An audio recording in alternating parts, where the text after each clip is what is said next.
дахиад л нөгөө ADHD. Гэхдээ яг хав ADHD-тэй хүний хамгийн том зовлон бол цагийн баримжаагүй байх, мартах, тэгээд хувийн зохион байгуулалтаа алдах. Энэ бол хамгийн хэцүү зүйлс нь.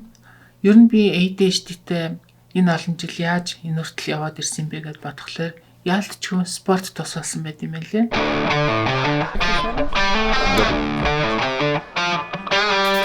Миний хогийн анхны тэмцээн болох юм.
Спорт гэхлээр би нэг тийм тамирчин хүн бол биш.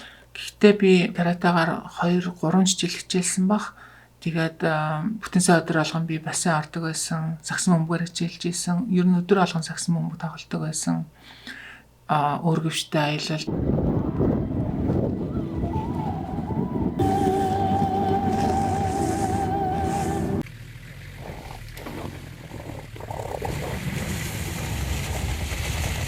Спорт бол хүний өдөр тутмын амьдралын хэм маяг байх ёстой. Хүний биологийн хувьсал, соёлын хувьслаас, амьдралын хэм маягийнхаа хувьслаас хэд дахин маш хойно хоцорч явдаг.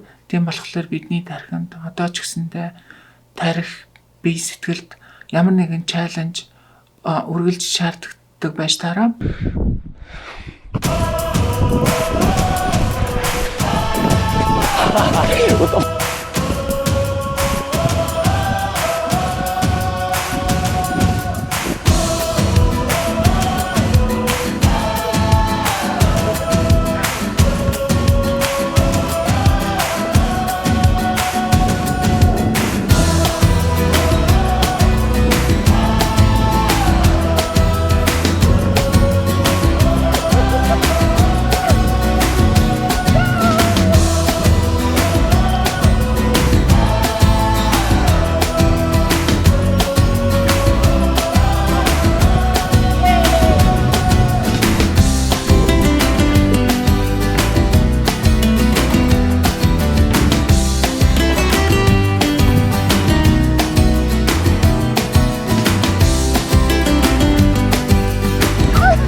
Okay, ready?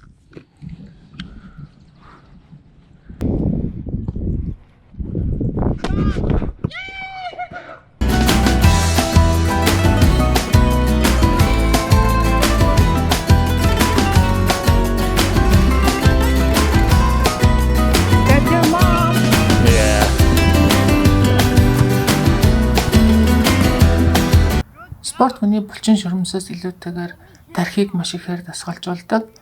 Хүн цаг хугацаа, хурд, жин, температурыг математик, физикийн тооцоолол шиг маш нарийн тооцож мэдэрдэг болдог. Тэгээд сэтгэл зүйн дулаан, чин, сэтгэл хөдлөлөө ч гэсэн гаргана. Тийм болохоор би хэдийгээр хүүхдүүдийнхээ хэрэгт оролцоол зааж сургаад ч юм уу эсвэл шийдвэрт нөлөөлөд байх дургуй ч гэсэндээ ямар ч байсан зөв хооллолт, спорт хоёрыг өдөр тутмынхаа амьдралд хөвшүүлээсэй гэд янз бүрээр би үзэж тарж байгаа. Үгүй бол өндөр технологи биднийг ирээдүйд маш өрөвдмөр байдалд хүргэх болно. Ямар ч хэлсэн манай хоёр баг маань боксер хичээлдэг. Тэгээд энэ гурлаа скейтбордын туртайг нь бодглохлоор би бас миний хичээл зүтгэл талаар болоог бас би сайнаар нөлөөлж байгаа юм гэж боддог.